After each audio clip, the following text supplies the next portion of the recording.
La Noche de Enfrente was released after the death of its director, Chilean filmmaker Raul Ruiz, and it's become one of the more important touchstones for me in my life as a critic.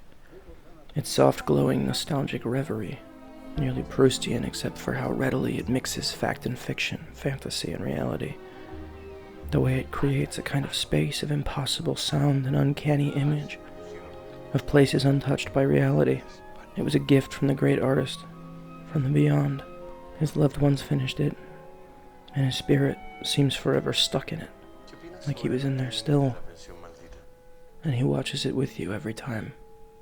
It's become the pinnacle of late style for me, a film completely unmoored from the concerns of narrative filmmaking, listening instead to the whims of someone who'd lived long enough to know exactly what film could help him say.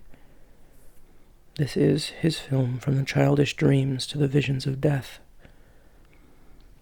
I seem to see late work everywhere these days, perhaps because I found my life so colored by death lately. Perhaps none has been so poignant as the Deadwood movie.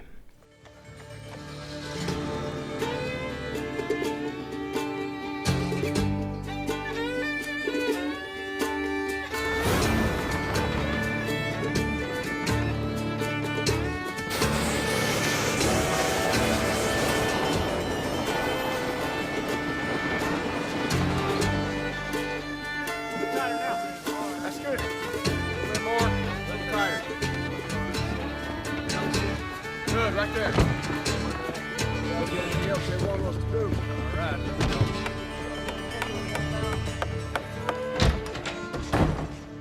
Morning, boss. Give me the gimp. Jewel, What? get up here. Have something on the stove, Al. Or once you finish burning it then. Ho, ho, ho. David Milch created Deadwood the series as his definitive statement on community, law and order, and the uneasy marriage of the two. I don't care if the whole U.S. cavalry walks in here, you don't want to pour another drink. You just want to listen to me, because if the man doesn't die whose face I just broke, he's going to go to New York City and tell Brom Garrett's people it breaks his heart to say so, but his daughter had their son murdered. He'll tell them. Knowing how he does, they won't want their son's rightful property in the hands of the woman who killed him. He'll swear to what he heard from her own lips, and those society people in New York City, who live with their heads up their asses anyway, will believe him. And whoever they send out here may take up to 15 minutes before they decide, being you were involved in the transaction first to last, it must have been you and your boss she hired to push her idiot husband off the cliff. Of course, they'll be wrong about Mrs. Garrett, but they'll be right as rain about you two cocksuckers. You tell him all that upstairs. If he don't die. If he don't die. I don't think I killed him. Just so I understand. If he don't die, you're saying the man's luck don't have to hold out. Now that's the message you want me to take upstairs. I don't swim in that shit. You ought to pin that on your chest. You're hypocrite enough to wear it. You just tell him. Deadwood was a society that had to constantly shape itself in the face of changing times, every member of it trying its best to keep the outside world just that. The series took the grammar of the Western and zoomed past its sweeping vistas into cramped bar rooms and disgusting muddy streets. This wasn't about men with honor, standing up for those who couldn't help themselves. They tended to get killed quickly. It was about men who were pragmatic, who could compromise, who could evolve, and bring others with them when they did. Every action had immediate consequences. It fell down a chain of people until it landed in the thoroughfare. The show was canceled after 3 groundbreaking seasons, and for some people there wasn't a day that went by that we didn't wish for a 4th. Ask me to tell him something pretty. Milch tried to get other projects off the ground in the meantime, but nothing stuck. Not the way Deadwood did. Almost 15 years later, a long-fabled movie was finally put into production. Most of the surviving cast was rounded up. The deaths that had occurred in the cast since the show was canceled left holes in the fabric of the show and gave the movie the air of a wake. The tone is tough to describe. The happiness of reunion, the coziness of togetherness, both washed over with loss, like a strong tide.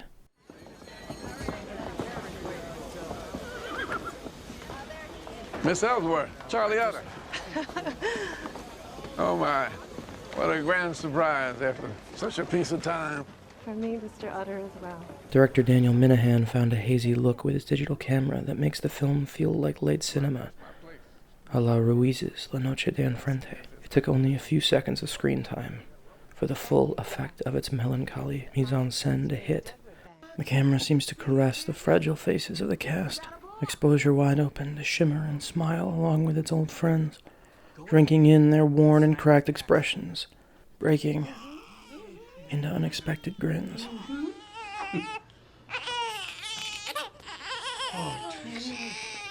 Hello, Joshua. Lord keep you. This Calamity Jane Cannery. Charlie Utter. Some putting odds up, train bring you home in a box. I come to collect Joni Stubbs.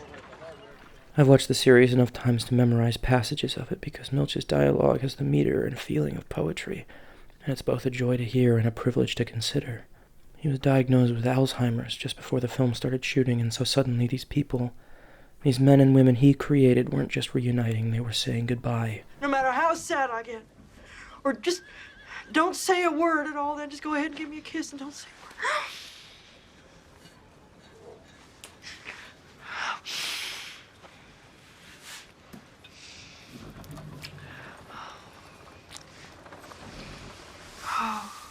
Milch's surrogate, brusque bastard pimp Al Swearingen gets Milch's best lines and his outlook. Trouble comes back for him and he beats it. One last time. Some bit pallid, too. Oh, Jesus, just shoot me, Doc. Name the day of the week, Al. The fuck difference does a day make? I'd have you but say the name. Tuesday, then, you half a scarecrow-looking cocksucker. Friday it is. Oh. Mistaking Friday for Tuesday will secure my burial plot. Read temperatures 2 degrees above normal. Features drawn, flesh of a yellowish cast. Pending fucking developments, I'd have you forbear from spirits. Under advisement. Oh, no. Don't you humor me nor talk down to me neither, nor fix to mix in where you ain't been invited. Whilst you comport the very like to me? You went somewhat wrong at your liver, Al, is what you've goddamn done. He's dying. Like Milch. The artifice doesn't make it any less real. It's impossibly sad. This old murderer and the man who gave him to us feel now like distant but important family.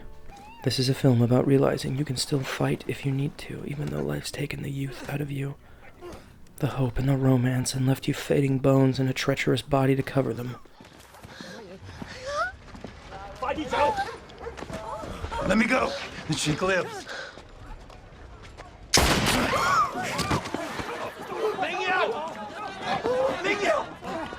You're gonna die if you do that.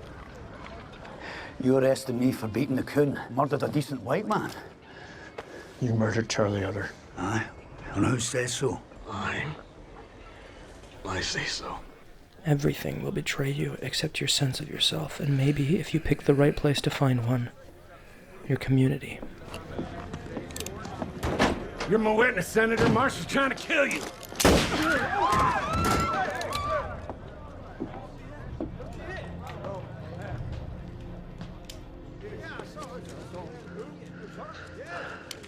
Carol's coming behind you, Bullock.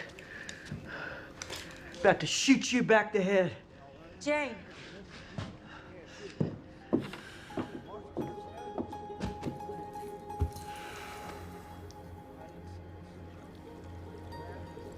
You son of a bitch, Harry. That was Bill coming to me. Him come to protect us. No, Jane. That was you. Deadwood the movie is One of the most beautiful late films ever made, ceaselessly stripping the place of its shine, its already faded luster, and the comfort its dingy barrooms and filthy brothels used to provide, even as every face we see is a familiar one. The place is now strange, because instead of progress, it's pointing the way towards death. The movie was never going to be able to wrap up every extant storyline, never be able to send every character to a coffin or off into the sunset, but it did give Milch one last chance to tell us what was in his heart. And for that, I'll be forever grateful.